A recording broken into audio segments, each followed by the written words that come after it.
Hi, this is a different kind of video on my channel. Normally I do video game reviews, but I decided to go for a little change for a bit of a refresher. Because, I've got kind of inspired by Peter Brook F1, who is doing some superb videos on his channel about Formula 1.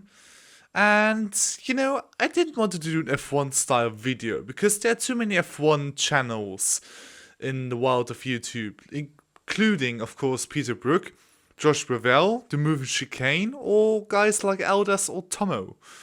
I decided to do something else, so this is a video which came out in the process, and I hope you kind of like it, and I would actually appreciate if you give me some good constructive feedback on this video to maybe improve this kind of format in the future. So, let's see how it goes. Enjoy! Mitsubishi's history in the World Rally Championship was dated all the way back in 1989 when Rally Art Europe joined the WRC with the Mitsubishi Gallant. They won their first rally in the same year, with several wins following the next years. In 1993, the team replaced the Gallant by the now iconic Lancer. During the upcoming years, the car went quicker and quicker, and in 1995, Kenneth Eriksson managed to win 2 rallies for the team. From 1996 to 1999, the Finn Tommi Mäkinen, who has joined Mitsubishi in 1994, won 4 World Championships in a row, all in several versions of the Lance Evolution. And in 1998, Mitsubishi even managed to win the Manufacturer Championship with Mäkinen and late great Richard Burns, beating their rival Subaru. But in 2000, the success story was over, as Mäkinen lost the title convincingly to fellow Finn Marcus Grönholm in the iconic Peugeot 206. The thing that stood out the most at Mitsubishi was its use of the Group A rules, whilst the other manufacturers used the WRC rules, introduced in 1997. And when Mitsubishi finally introduced their first World Rally car in late 2001, things went downhill badly. This is the story of the Mitsubishi Lancer Evolution WRC and the beginning of the end for Mitsubishi in rallying.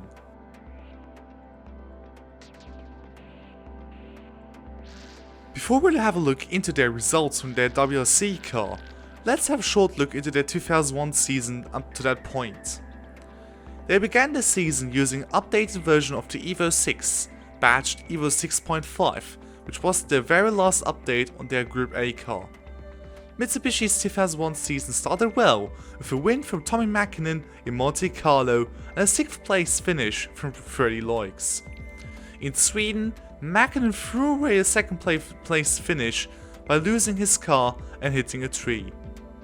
Thomas Rådström, who scored manufacturer points from Mitsubishi in that rally, still finished 2nd however. Mäkinen bounced back and won in Portugal in muddy conditions against Carlos Sainz. After another podium in Catalonia, Mäkinen would struggle in the next 3 events: Argentina, Cyprus and Acropolis. In the meantime, the late great Colin McRae and Burns caught up to Tommy in the driver's standings. However, a win in the Safari Rally gave him a 10-point lead going into the Finland Rally. There, Tommy crashed out in stage 1 and retired immediately.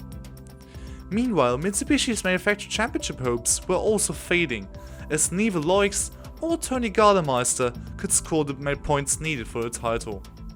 The last ever rally for the Group A Lancer was in New Zealand, where Mäkinen finished 8th.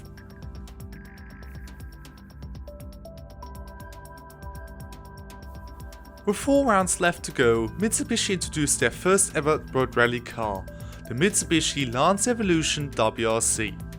Based on the Lancer Sedia, the car carried over many components from its Group A counterpart, including the engine and the drivetrain. However, the car also made use of the possibilities thanks to the new rules, by increasing the suspension travel, improving cooling and changing the rear suspension. Mäkinen desperately needed some big points to secure his 5th world title, so off he went into the first stage, and he finished it in P11. His teammate Loix finished even worse, in 24th. Mäkinen was suffering from transmission problems which made his driving experience worse. Stage 2 went even worse for Tommy, finishing it in 17th. Loix finished one place higher in 23rd. Luckily for Tommy, Burns already retired from the rally and Colin was struggling with his Pirelli tyres. After 3 stages, Mäkinen was a disappointing 16th overall, Loix was 22nd. After the first service, the next 2 stages awaited them. Mäkinen once again finished it in 16th, still suffering from gearbox problems. Loix did improve, however, to finish the stage 14th. After 5 stages, Tommy was 15th and Loix 21st. After another service, the crews went out for 3 more stages. The Mitsubishis slowly started to make up some time. Loix was 11th on stage 6, whilst Tommy was 13th. Tommy was once again 13th on stage 7 and Loix lost some time and finished the stage 14th. At the end of day 1, Mäkinen was 14th and Loix was 17th. An embarrassing debut for the new World Rally car. Day 2 began, but the Mitsubishi still haven't found much time. Mäkinen finished the stage in 11th and Loix in 18th. Mäkinen would finish the next stage in 10th, the first ever top 10 stage finish for a new car. Loix was 12th. Mäkinen was once again 10th on stage 11, with Loix being 11th. So after the next service, Tommy moved up to 11th place and Freddie up to 13th. Stage 12 saw Tommy finishing it in 11th and Freddie in 12th.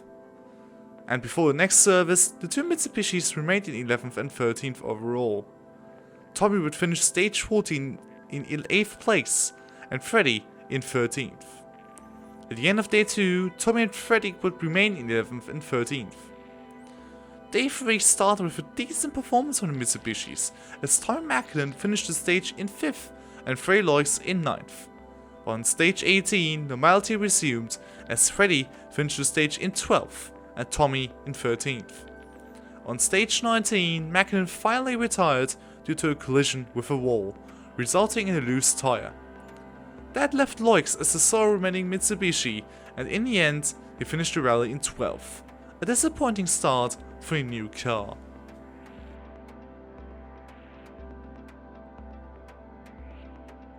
Not much has changed between San Remo and Corsica, so hopes weren't high for Mitsubishi, and it showed.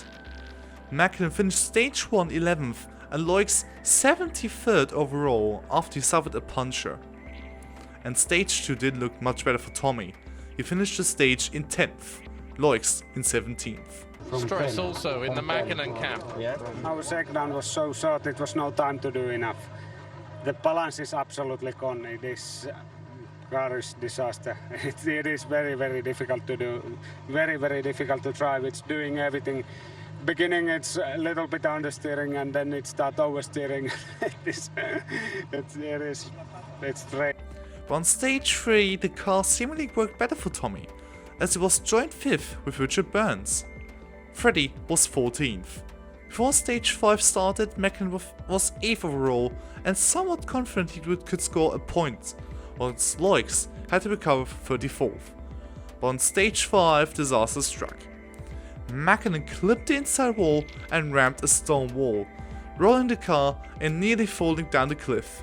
The driver and the co-driver suffered back pain, but co-driver Ristomenes and Mackey's injuries were so bad he had to be replaced for the last 2 rallies, effectively ending his co-driver career. Day 2 began with stage 6 and Loix climbed up to 18th, finishing the stage 11th. Freddie remained consistent with his finishing positions, penning between 10th and 14th, but on stage 12, Loix posted the 7th fastest time, being 14th overall. On day 3, Loix started with the 6th fastest time on stage 13, completing all remaining stages within the top 10. Overall, he finished the rally in 12th. Another disappointing show from the new car. By this point, Tommy Mäkinen has already signed for Subaru for 2002, and Freddie Loix was on its way to Hyundai. This will lead into many issues for Mitsubishi. More on that later.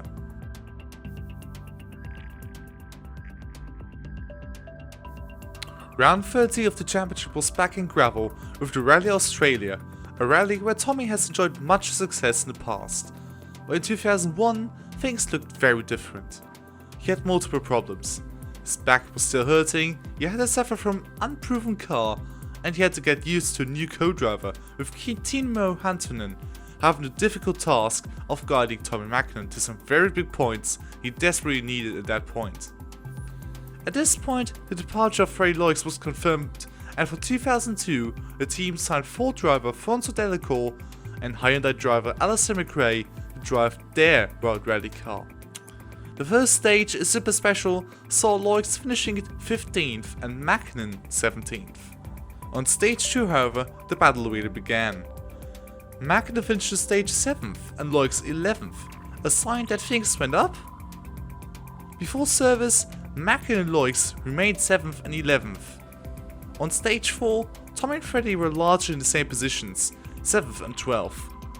Before the next service, Mäkinen moved up to 6th and Loix moved into the top 10, thanks to a time penalty for Carlos Sainz. However, their stage positions still remained largely the same, so until the next service, Tommy remained 6th, whilst Freddie moved up into 9th, passing Fonso Delacour in the process. This wouldn't change in the next service. Thanks to being late at the starting position lottery, Mäkinen's title rival McRae was forced to start first at the next day, which quickly became second as Ford used Delacour as their road sweeper instead. Stage 11 saw Loix drop a solid time, being 7th fastest, nearly 3 seconds faster than Mäkinen, which dropped Tommy to 7th overall, being passed by Petter Solberg, his future teammate. On stage 12, Mäkinen would set the 4th fastest time and Loix setting the 9th quickest time. Stage 13 was cancelled due to a heavy crash from Delacour, which injured his co-driver Daniel Grateloop in the process. Action resumed on stage 14, where Mäkinen repeated his heroics from stage 12, setting the 4th fastest time and Loix the 9th fastest time. This wouldn't last, as on the next stage, Mäkinen could only set the 9th fastest time, whilst Loix set the 7th fastest time. Unfortunately, Freddie received a 2 minute 10 seconds time penalty for arriving late at time control. On the next stage, the Mitsubishi pair finished the stage in 5th and 6th, with Loix being faster than Mäkinen. This led to Tommy overtaking Solberg for 6th in the overall standings, whilst Freddie climbed back up to 11th. In the upcoming Super Special, Loix finished in 7th, and Mäkinen in 14th. Day 3 began, and on stage 18, Tommy finished the stage 5th, and Freddie in 12th. Stage 19 was better for both, as Tommy would finish the stage once again 4th, and Freddie in 10th. Stage 20 saw Tommy finishing the stage 7th, whilst Freddie once again finished the stage in 10th. The final stage, a short 5.1 km stage, saw Tommy producing the best stage result for the new car, finishing it in 2nd, just 1.1 seconds behind Colin McRae. Loix was 12th. So in the end, Mäkinen remained 6th overall, whilst Loix remained 11th. Tommy's title rival Richard Burns and Colin McRae finished the rally 2nd and 5th, which gave McRae a 1-point lead over Tommy and 2-point lead over Richard Burns. It was a much better rally for Mitsubishi, as Tommy could finally finish in the points, and with some intense testing planned for Wales, it is still possible for him to win the title overall.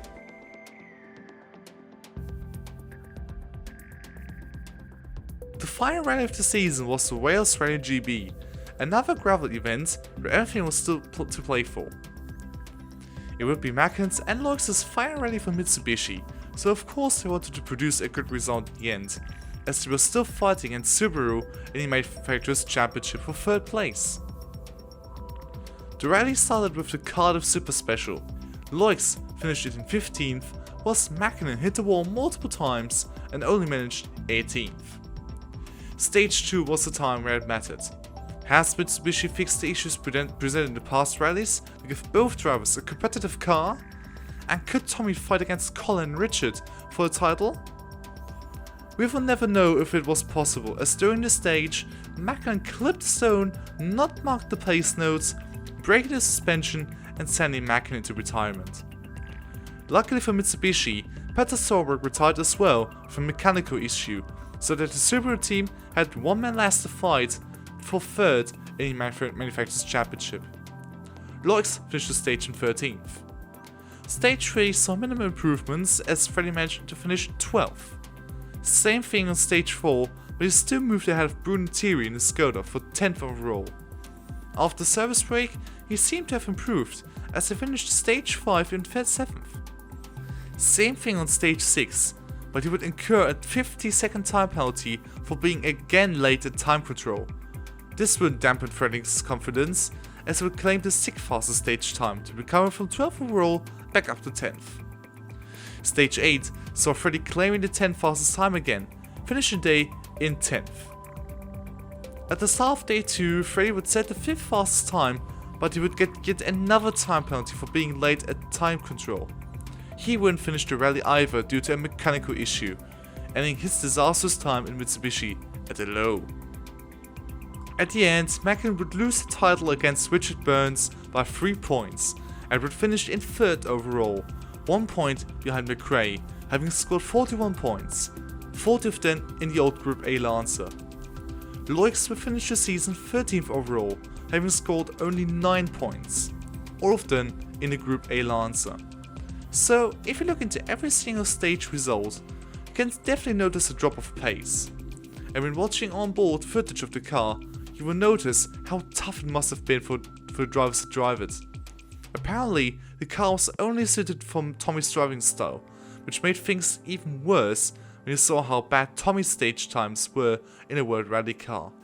The car was undeveloped, as it shared many parts from the Evo 6.5, and probably needed another year of development to be potentially competitive.